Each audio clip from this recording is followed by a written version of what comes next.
TV KPM. Hai, Assalamualaikum. Salam sejahtera kepada semua yang sedang menyaksikan Sukses SPM 2022 bersama saya pengacara anda Irfan Syamim. Untuk hari ini kita akan bersama-sama mendalami satu mata pelajaran yang cukup menarik, iaitu kesusastraan Melayu Komunikatif, dan pastinya Irfan akan bersama dengan seorang guru pakar, dan untuk hari kita bawakan seorang guru yang cukup hebat. Kita saksikan dulu profil guru kita.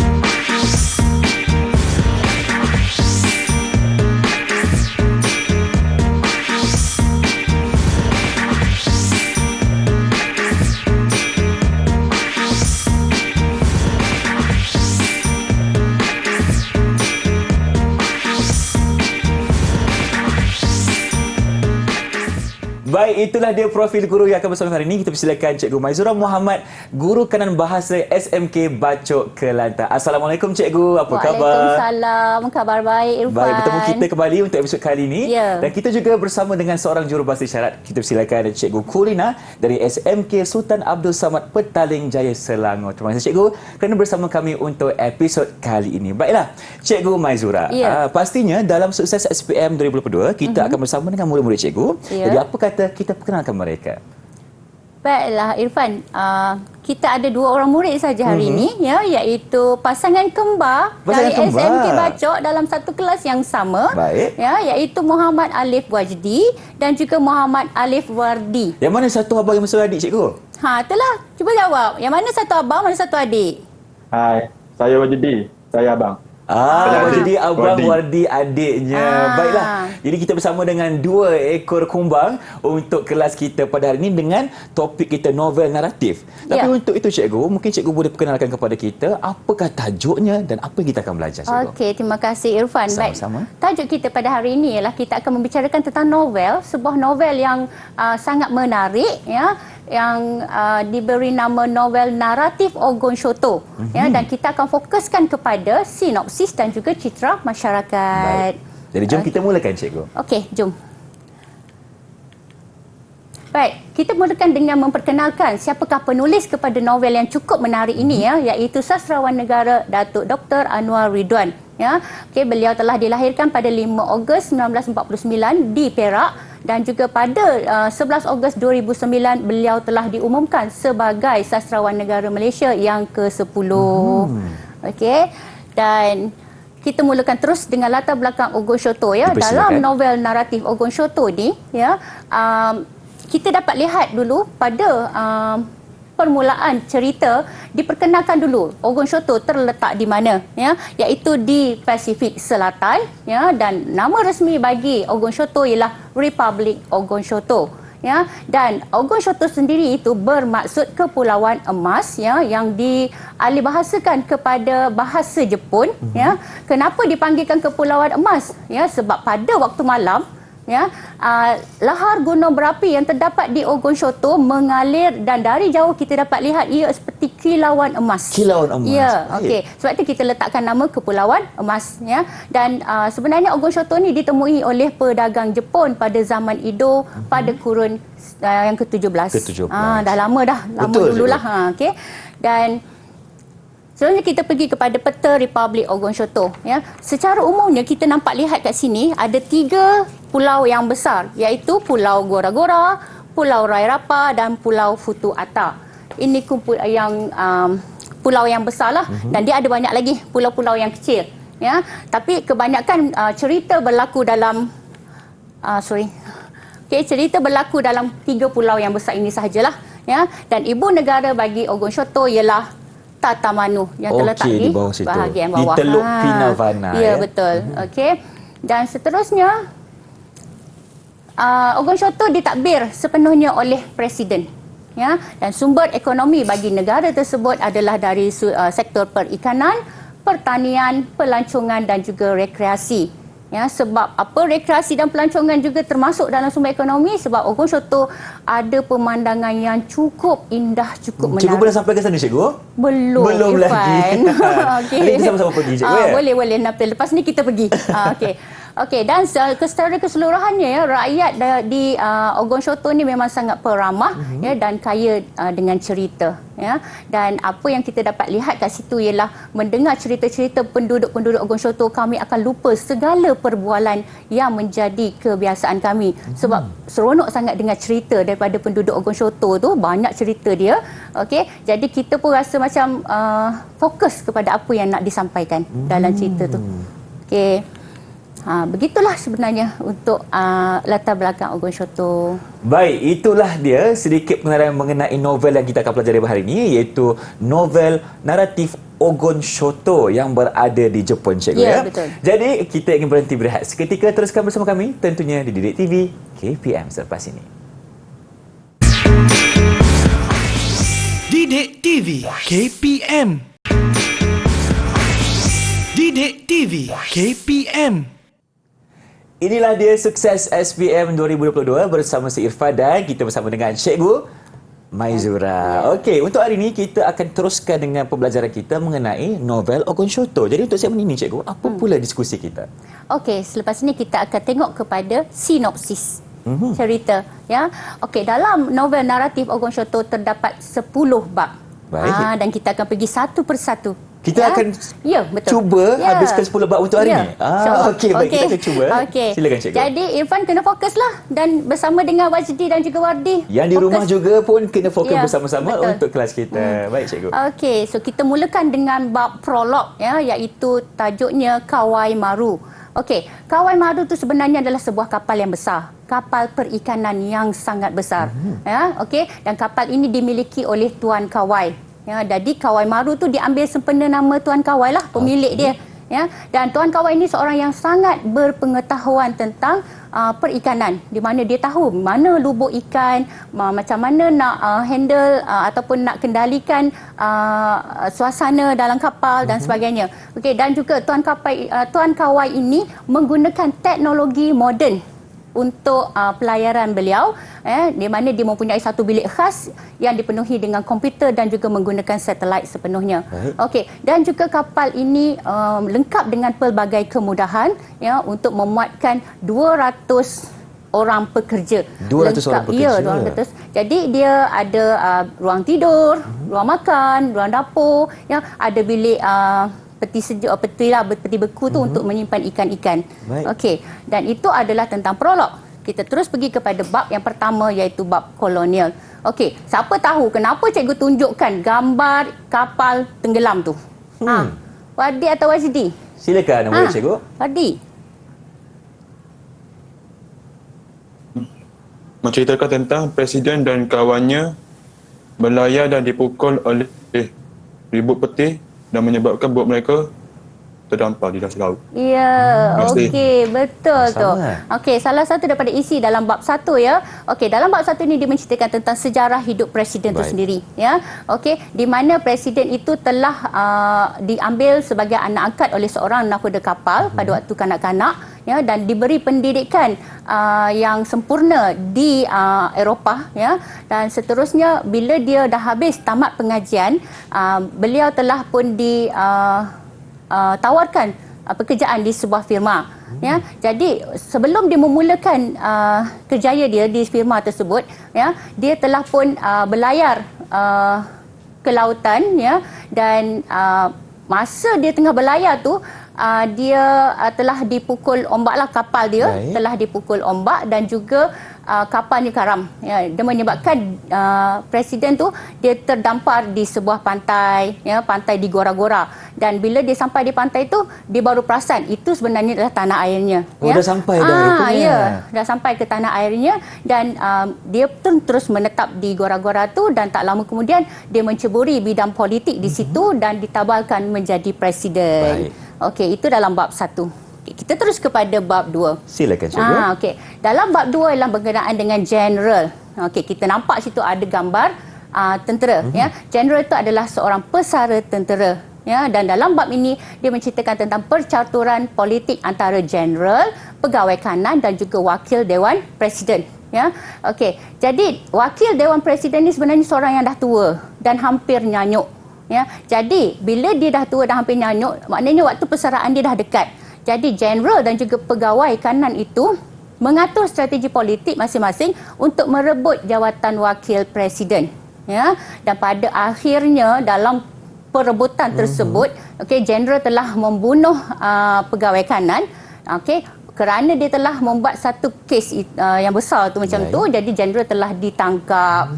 Jadi wakil Dewan Presiden kekallah dengan jawatannya sebagai wakil tu. Kalau betul lihat di sini cikgu, perbuatan general ni pasti ada akibatnya cikgu. Ya, betul. Perbuatan pasti ada akibat. Jadi ketika ini general telah ditangkap kerana membunuh pegawai kanan. Betul. Jadi kita kena berhati-hatilah, jangan buat kesilapan lah, ya. Okey. Dan seterusnya kita pergi kepada bab 3 penyamaran, ya. Okey, dalam bab 3 penyamaran ni, ya, Presiden telah dianggap menyamar sebagai nelayan tua dari Kuri untuk memberi sokongan kepada kumpulan demonstrasi. Ya, okey, kenapa kita kata dianggap menyamar? Sebab tak pasti. Tak pasti adakah nelayan tua tu sebenarnya adalah presiden. Tu. Okey. Kumpulan demonstratif itu sebenarnya dia memprotes rancangan untuk membina sebuah pusat hiburan dan perjudian di Ture. Ya, jadi pusat hiburan dan perjudian itu banyak bawa impak lah, impak yang negatif lah kepada Ture itu dan juga penduduk dia. Okey, jadi mereka memprotes lah. Okey. Jadi nelayan tua dari Kuri ni dia telah mengetuai kumpulan demonstrasi itu, okey, dan menuju ke istana presiden, dan bila dia sampai dekat istana presiden tu, lelaki itu menjerit dari Kuri. Apa maksudnya cikgu dari Kuri tu? Mungkin itu adalah macam password. Okey. Password untuk tentera-tentera presiden yang sedang berkawal di pintu istana tu melepaskan gas pemedih mata. Jadi masa gas pemedih mata tu dilepaskan, semua yang ahli-ahli demonstrasi tu bertempiaran lari. Dalam masa yang sama, lelaki nelayan tua dari Kuri tu menghilangkan diri. Gaib, tak tahu mana. Pergi ke mana kita tak tahu. Jadi dia gaib macam tu saja sampailah akhirnya kita tak tahu sebenarnya lelaki tua daripada Kuri tu adalah presiden ataupun tidak. Dia hilang macam tu je. Itu dalam bab 3. Okey, kita terus pergi kepada bab 4 iaitu iceberg. Apa tu iceberg? Alif Wadi dah angkat tangan cikgu. Silakan, apa tu iceberg, Alif Wadi? Bongkar ais. Bongkar ais. Yes, bongkar ais. Besar mana bongkar ais tu, Wadi? Besarnya lebih kurang besar. 200 km. 200 km. 200 km besarnya, ya. Dan iceberg tu sebenarnya berada di kutub selatan. Okey, dan dalam bab ini dia menceritakan tentang usaha dua pihak untuk mendapatkan bekalan air di Ogon Shoto. Sebab pada waktu itu Ogon Shoto mengalami kemarau yang sangat panjang dan sangat teruk, ya. Dan itu menyebabkan pihak kerajaan telah memutuskan untuk menarik bongkar ais ke Ogon Shoto. Yang dari kutub selatan dia nak tarik pergi ke Ogon Shoto yang diketuai oleh 14 buah kapal besar. Okey, dan kosnya bukan main lah, sangat besar. Betul. Ya, dan pada akhirnya memang bongkar ais itu tak kunjung tiba. Tak sampai-sampai penduduk pun. Ogon Shoto duduk tunggu dekat muka air kan, kat pantai untuk tunggu mana ni bongkar ais tak sampai-sampai. Tapi sampai sudah tak sampai.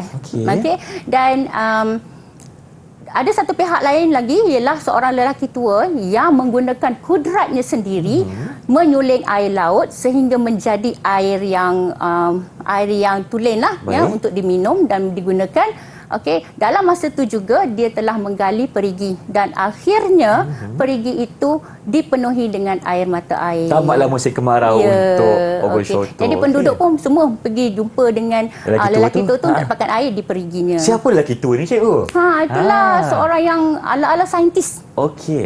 Sebab dia pandai buat penyulingan air. Okey. Dan kita terus pergi kepada bab 5 iaitu bab mainan, ya. Di mana dalam bab ini menceritakan tentang tradisi memburu haiwan setiap kali gerhana matahari total dan pemenangnya akan menerima hadiah yang sangat lumayan, ya. Dan salah seorang daripada peserta bagi permainan ini adalah anak angkat presiden, iaitu pemuda dari Banaba. Dia tak nyatakan nama lah, tapi dia kata pemuda dari Banaba, ya. Dia telah melepaskan seekor tupai kerawak, ya, yang dipeliharanya untuk dijadikan buruan, ya. Dan dalam masa yang sama anak angkat tu dia tak sedar dia sebenarnya juga menjadi buruan kepada presiden dan tenteranya. Kerana dianggap sebagai mengetahui banyak rahsia presiden. Baik. Okey, dan dalam masa perburuan tu pemuda dari Barnaba tu dia cedera. Okey, dan juga telah diberi amaran oleh tentera presiden supaya tidak lagi kembali ke istana. Okey, dalam kecederaan dia tu dia teruslah tinggal di hutan dan bersama-sama dengan Resi. Baik. Dia telah dirawatlah oleh Resi tu dan dia hidup di dalam hutan tu sebagai macam seekor kelawar. Dia menggantungkan diri dia di dahan, kaki di atas, kepala di bawah. Seperti seekor Cikgu, kelawar. pada ketika ini, di bab 5 ni, pemuda ini ada konflik dengan presiden lah. Mana ni, Cikgu? Ya. Konflik Okey. dalam dia tak ada bergaduh apa. Cuma dia macam dalam diam macam itulah. Baik. Jadi presiden mengambil tindakan Sebab begitu. banyak rahsia yang pemuda ini ketahui. Betul. Okey, Cikgu. Okey, kita terus pergi kepada bab 6, pentafsir. Okey, dalam bab 6 pentafsir ni, dia lebih kepada imbas kembali. Di mana Resi tua tu dia sekarang ni pada waktu itu dah jadi tua lah ya. Okey, dia menyelam ke dalam laut untuk membersihkan segala kotoran dan menjadikan jiwanya lebih suci. Ya, dalam masa keadaan macam tu pun dia masih teringat pada zaman muda dia telah menyertai satu sayembara membuat ciptaan hidup dan yang menawarkan kelapa emas sebagai hadiah. Okey, dan bila dia dipilih sebagai pemenang, presiden telah pun melemparkan kelapa emas tu kepada ciptaan dia dan ciptaan dia tu musnah, hancur, masuk ke dalam laut. Jadi dia turun ke dalam laut dan melihat ciptaannya itu bertukar menjadi ikan yang berwarna-warni. Jadi dia pun teruslah mengambil keputusan untuk berada di dalam dasar laut, jadi Resi dasar laut dan menganggap bahawa kehadiran dia di laut adalah untuk menyelamatkan karang sebab dia kata ada imbuhan nirwana pada dia. Okey, dan kita terus pergi pada bab 7 iaitu bab jari ya. Dia menceritakan tentang seorang guru sains ya yang mengajar di sekolah Tatamanu yang dia telah menulis sebuah rencana di dalam akhbar. Okey, dan dalam akhbar tersebut dia telah dalam rencana tu dia telah mengkritik kerajaan dan dia kata kalaulah dia tidak dikenakan apa-apa tindakan dia akan memotong jari manisnya.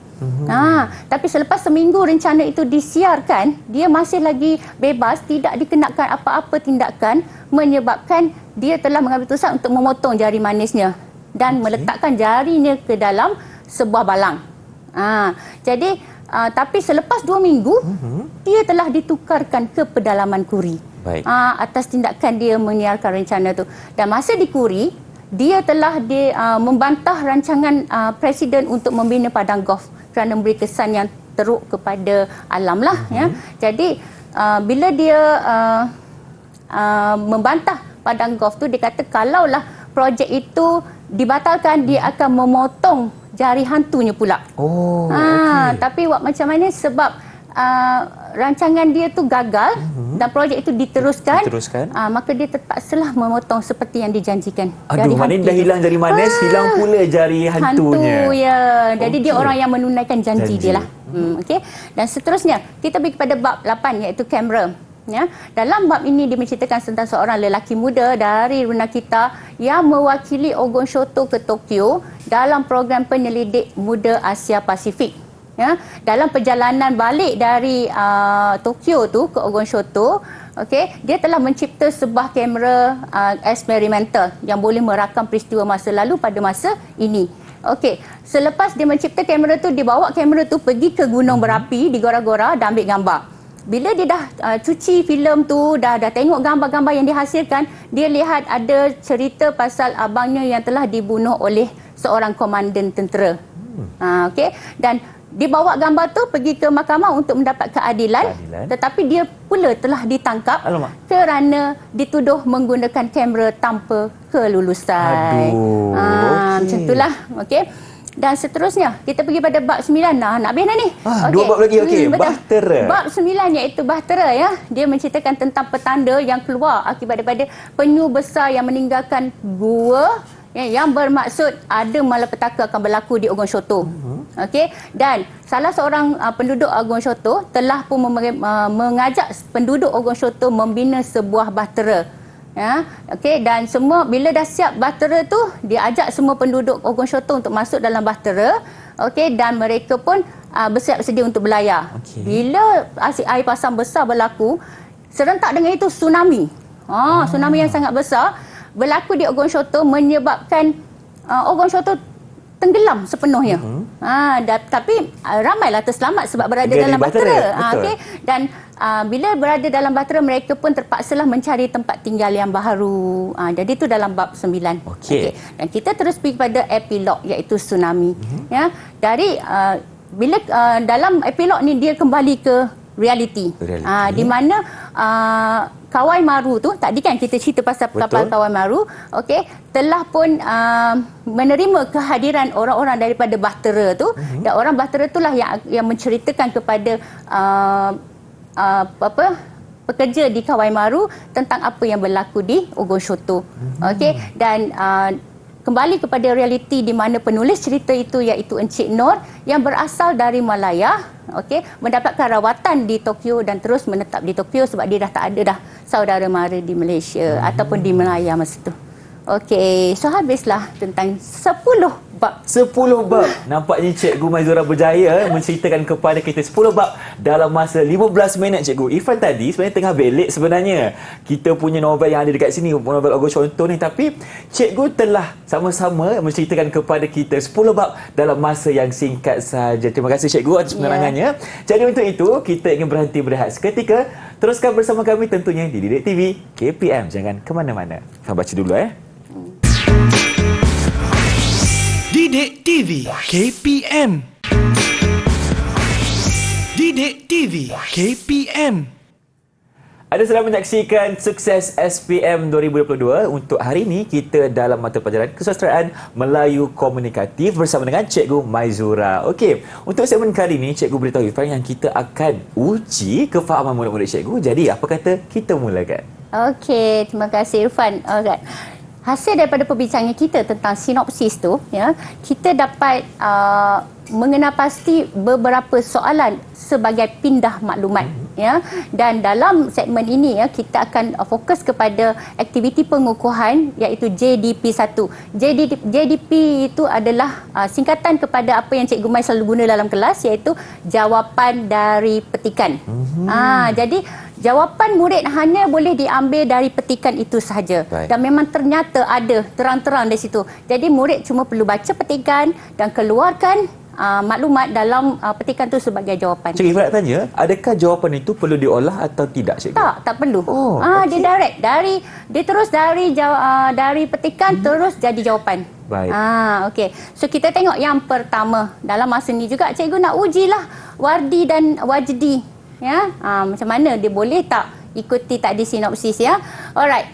Kawai Maru menjadi rumah 200 pekerjanya selama kapal itu di laut.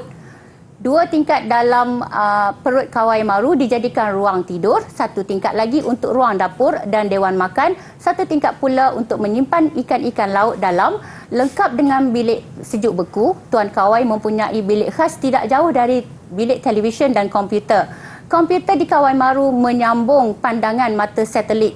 Keajaiban pandangan satelit itu menyebabkan Tuan Kawai pernah membuat kelakar. Okey, soalannya untuk pindah maklumat yang pertama ialah senaraikan 4 kemudahan yang terdapat dalam petikan novel di atas.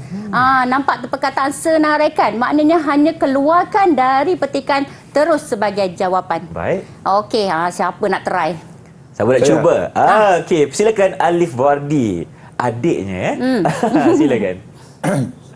4 kemudahan tersebut ialah seperti dewan makan, ruang dapur, ruang menyimpan ikan-ikan laut dan ruang tidur pekerja. Semuanya Wardi ambil dari petikan sahaja. Okey, kita tengok kat jawapannya betul ke tidak? Okey. Yang pertama cikgu kita ada jawapannya. Ruang tidur pekerja. Okey, ruang menyimpan ikan-ikan laut, ruang dapur dan dewan makan. Semuanya ada dalam petikan. Yang mana satu tu Irfan? Okey, yang pertama ruang ni kan, tidur. ruang Okey, itu tidur. dayat yang pertama. Yang kedua, dewan makan. Okey, dewan makan. Oh, Oops, tak apa, cuba patah balik. okey. Okey, yang ketiga, menyimpan ikan laut. Okey, di menyimpan situ. ikan laut. Dan Okey. yang keempat, kita ada lagi satu bilik sejuk beku. Bilik sejuk beku. Okey. Okey, ada lagi? Bilik khas. Bilik khas. Alright. Jadi semua ini adalah kemudahan yang apa yang ada dalam ni semua kita catatkan sebagai jawapan. Okey. Jadi kita terus pergi kepada yang kedua, ya, iaitu dunia memang terus berubah, jawab tuan rumah. Tetapi mengapakah sikap mengambil berat pun turut berubah? Masalah di tubuh ini bukan kecil. Sekurang-kurangnya dengarlah pendapat kami. Kita di Ogon Syoto sudah melupakan adat turun-temurun, ujar lelaki tua itu. Dulu kala jika ada pihak yang bermasalah, duduk berkumpullah orang-orang kita di bawah pokok palma sambil berbincang mencari penyelesaian. Sekarang, baik penduduk Raya Rapa atau Futu Ata mahupun gora-gora ini sudah tidak menghargai cara turun-temurun itu. Okey, soalan JDP ialah apakah adat turun-temurun yang diamalkan oleh penduduk Ogon Syoto? Okey, siapa pula nak cuba? Mungkin abangnya Alif Wajdi. Silakan. Apakah adat turun-temurun yang diamalkan oleh penduduk Ogon Syoto? Adat turun-temurun yang diamalkan oleh penduduk Ogon Syoto ialah mereka berbincang untuk menyelesaikan masalah tersebut. Okey. So Wajdi Wajdi jumpa satu iaitu duduk berbincang mencari penyelesaian. Mungkin Irfan boleh jumpa lagi jawapan lain? Apa lagi satu Yang mana satu lagi? Yang mana satu? Ada siapa yang boleh bantu Abang Irfan ni kat sini? Wajdi ataupun Wadi? Ada tak lagi satu yang kita boleh jumpa? Tadi dia dah cerita pasal berbincang. Okey. Oh. Yang kedua, kita ada apa lagi satu? Cikgu dah jumpa ke cikgu? Dah, cikgu dah jumpa dah. Duduk berkumpul. Okey. Sebelum berbincang, sini, duduk berkumpul. Duduk berkumpul dulu. Ya. Di bawah pokok palma. Okey. Jadi ada dua. Ya, tapi kalau dia jawab satu, dia dapat markah juga. Baik. Okey. Jadi seterusnya kita nak jawapan dia berbincang untuk menyelesaikan masalah lah yang telah dinyatakan. Okey. Dan kita tengok soalan untuk JDP 3. Mungkin Irfan nak baca? Boleh, tak ada masalah. Kita test. Okay. Tuhan memang menghidupkannya untuk menjadi tentera dan penakluk, ujar salah seorang pengagumnya. Tetapi yang jelas kepada sebahagian besar yang menghadiri cara memuja semangat rumah itu, Jeneral telah menaluki hati mereka dengan sifat ramah tamahnya. Penduduk Ture berasa diberi penghormatan kerana tokoh seperti Jeneral telah memilih tanah timur laut Raya Rapa untuk tempat tinggalnya. Ini adalah petikan dalam bab 3. Ya. Okey. Baik, kita tengok kepada soalannya, nyatakan dua sifat positif yang terdapat pada watak Jeneral. Ini dalam bab 2. Bab 2. Bab 2 Jeneral. Okey. Jadi apakah dia dua sifat positifnya? Siapa nak jawab? Saya, cikgu. Ya. Okey. Wajdi, silakan. Wajdi. Dua sifat positif yang terdapat pada watak Jeneral tersebut ialah beliau seorang yang peramah, mesra, ramah tamah, dan dia juga bijak dalam menakluki hati masyarakat. Banyaknya jawapan. Dia bagi 4, cikgu. Kita minta dua kan? Dia bagi 4. Okey, kita tengok jawapan dia. Dua je. Peramah. Cikgu jumpa 2 tapi dia jumpa 4. Tadi Oji cakap bijak, cikgu. Bijak. Betul. Okey. Sebab dia, dan satu lagi dia cakap menakluki hati.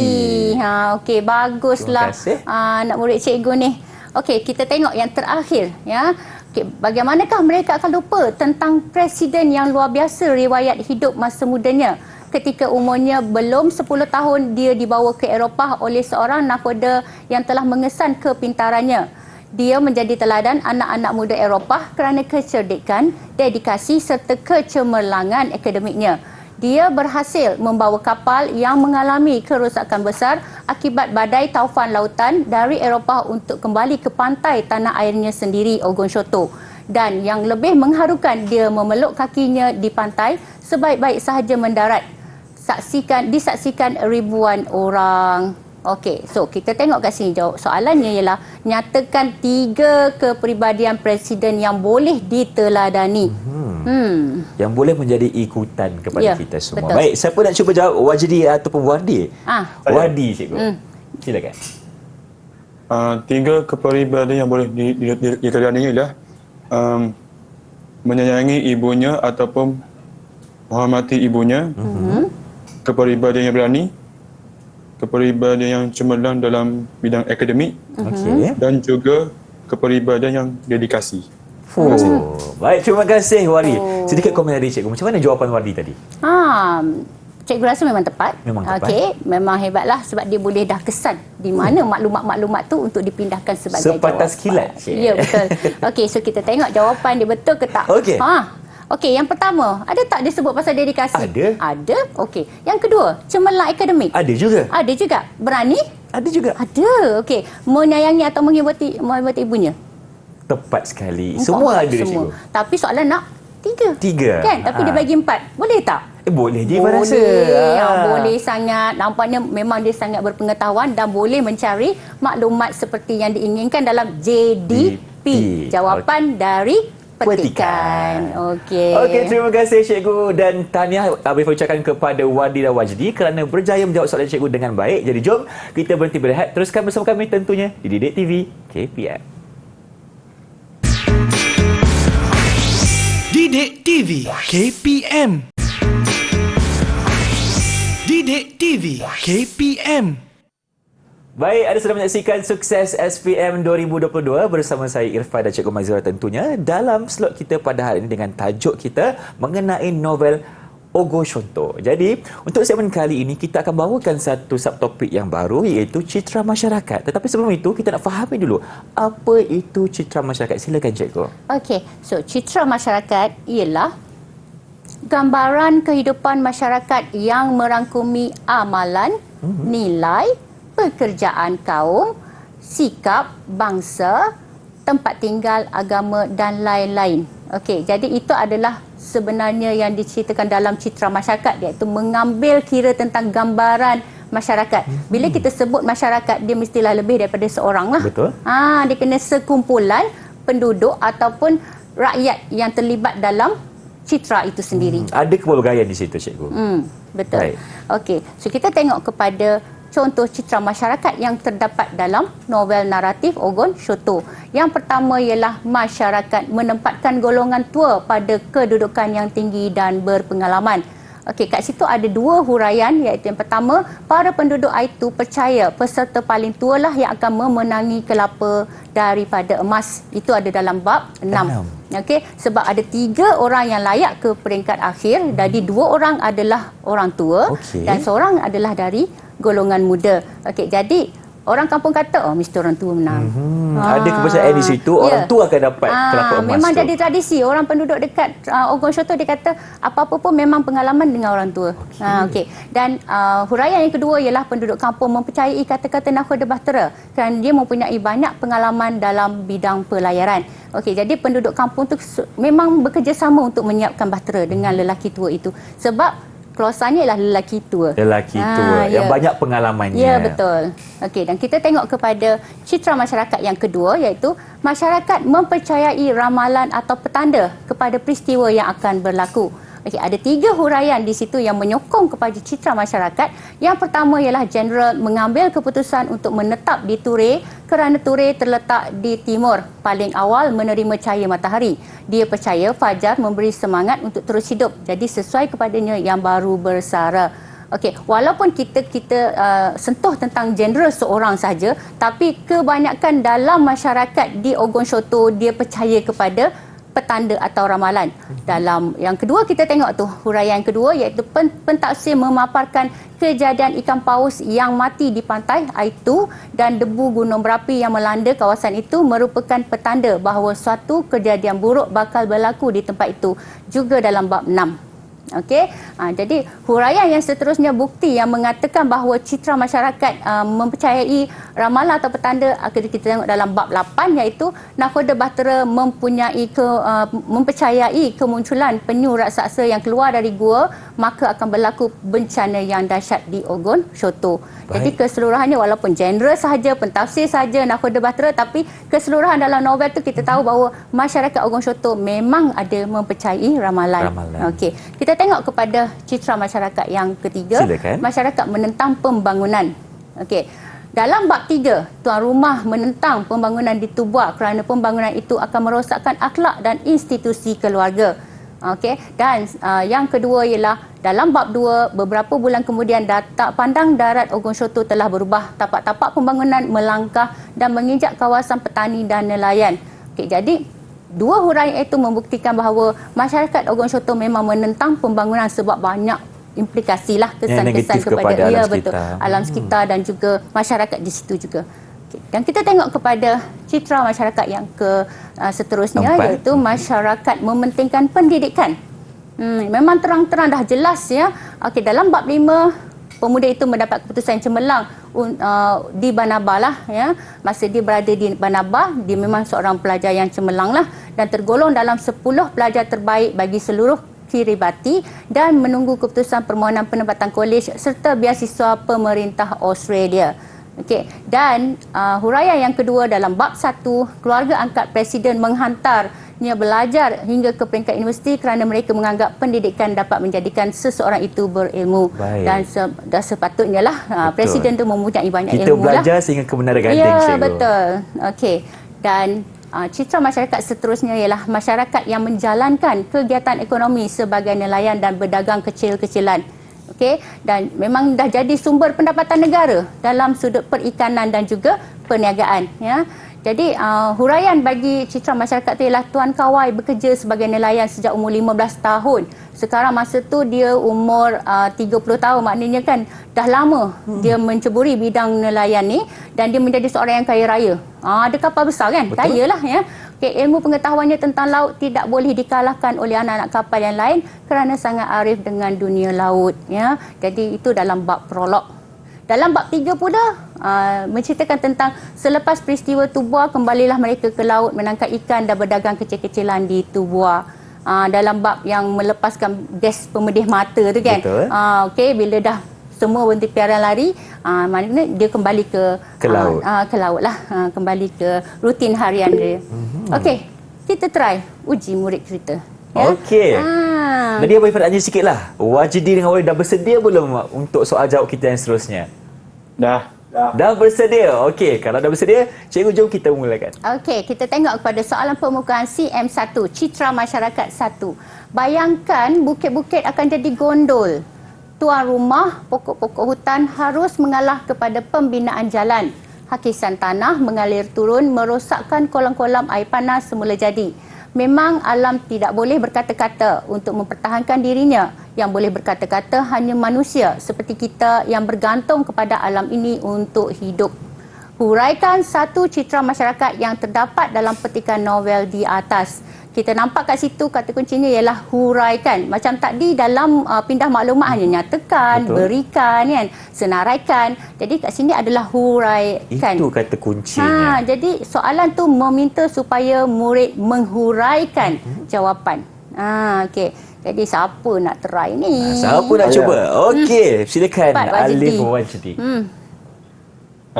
Satu citra masyarakat yang terdapat dalam petikan novel di atas ialah yang mana masyarakat mereka mementingkan alam sekitar, iaitu tuan rumah dan masyarakat di sana mempertahankan alam daripada dimusnahkan kerana alam merupakan sumber semula jadi yang penting dalam kehidupan manusia. Okey, bagus kat situ. Okey, tahniah ya Wajdi. Tepat jawapannya ya, sebab kita tengok daripada petikan ni, okey, dia kata pokok-pokok mengalah kan, bukit-bukit jadi gondol. Hakisan tanah mengalir hakisan turun. Tanah, okey, jadi merosakkan kolam-kolam air. Dan ada penegasan cikgu, alam tidak boleh berkata-kata. Yang hanya boleh berkata-kata hanya manusia. Ya, betul. Jadi manusia tu mewakili masyarakat. Betul. Kan? Okey, jadi kat sini kenapa masyarakat mempertahankan alam? Sebab alam ini untuk hidup. Kita bergantung kepada Betul. alam. Jadi boleh dijadikan huraian. Ada bukti dalam fakta soalan ni. Okey, jadi kita buat huraian seperti yang dinyatakan oleh siapa tadi? Wajdi. Wajdi. Okey, masyarakat mementingkan alam sekitar, ya, dan dia ambil kat situ tuan rumah masyarakat di tempat itu mempertahankan hak alam daripada dimusnahkan kerana alam merupakan sumber semula jadi yang penting dalam kehidupan manusia. Okey, dan kita tengok seterusnya soalan yang kedua. Okey, sila Irfan. Baik, boleh cikgu. Apalah gunanya membangunkan hulu tubuh? Tuan rumah mula menerangkan. Lebih-lebih lagi untuk keperluan pelancong dan perjudian saja. Siapakah yang akan datang berjudi di hulu tubuh? Orang Ogor Contoh yang kelak akan membuat rumah tangga dan keluarga jungkar balik. Okey, so soalannya ialah jelaskan satu citra masyarakat yang terdapat dalam petikan novel di atas. Tadi huraikan, sekarang jelaskan. Mesti ada huraian ya. Wajdi, Wardi. Cepat, siapa nak jawab? Saya. Wardi pula. Dia gile-gile. Kejap abang, kejap adik. Okey, ini adik pula. Silakan Wardi. Citra masyarakat yang terdapat dalam petikan novel di atas ialah yang mana kewujudan rumah perjudian akan menyebabkan keluarga ataupun rumah tangga menjadi pecah-kacir dan hubungan antara ahli keluarga juga akan menjadi renggang ataupun perselisihan antara satu sama lain. Yang kedua ialah masyarakat yang mementingkan keharmonian dalam keluarga. Terima kasih. Sama. Dia bagi dua. Bagi dua cikgu. Okey, so kita tengok jawapan dia. Masyarakat mementingkan keharmonian keluarga. Okey. Jadi kat sini kita dapat tengok orang Ogor Soto mewakili masyarakat. Betul. Kan? Okey, akan rumah tangga. Ini dah jadi huraian lah kenapa dia menghalang daripada pembangunan, ya.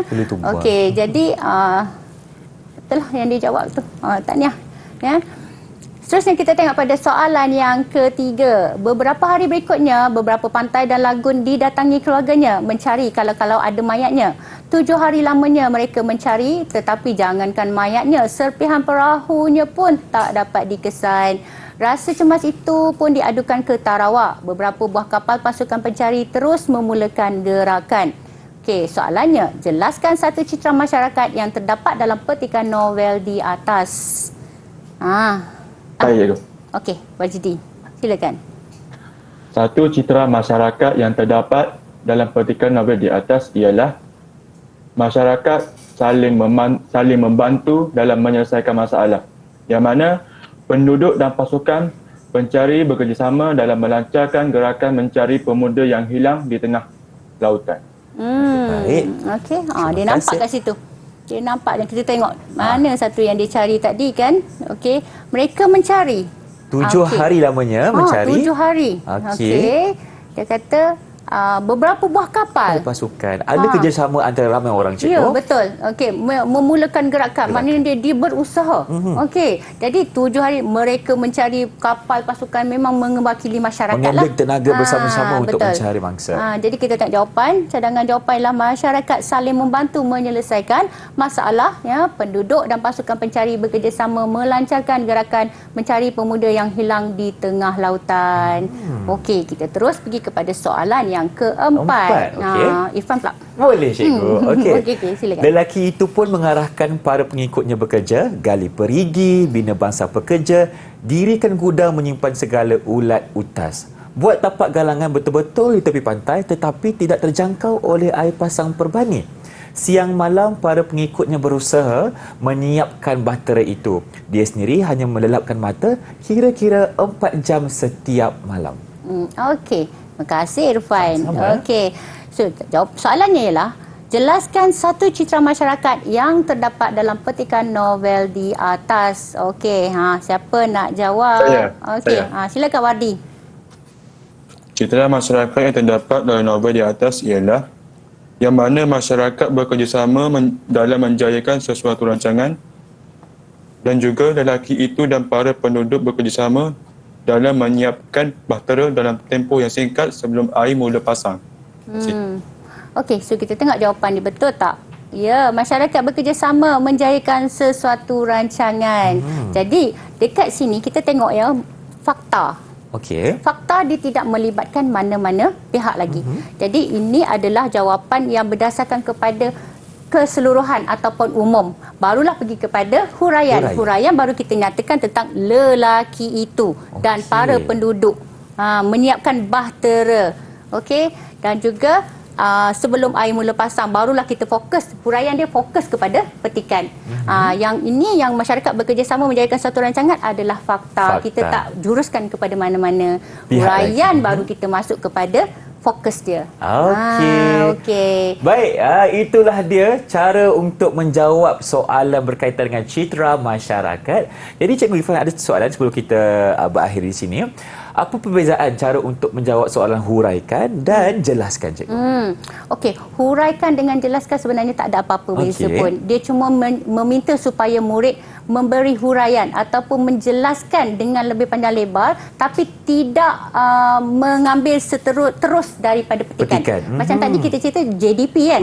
Okey, tapi kalau huraian kita kena olah balik apa yang ada dalam petikan untuk dijadikan jawapan. Okey, kita masukkan elemen yang penting dan kita huraikan sedikit. Baik, Cikgu, terima kasih atas penerangannya. Jadi kita pun dah sampai di penghujung rancangan. Jadi inilah masanya untuk kita dapatkan rumusan daripada Cikgu Maizura sendiri. Silakan, Cikgu. Okey, terima kasih Irfan dan terima kasih kepada Alif Wadi dan juga Alif Wajdi.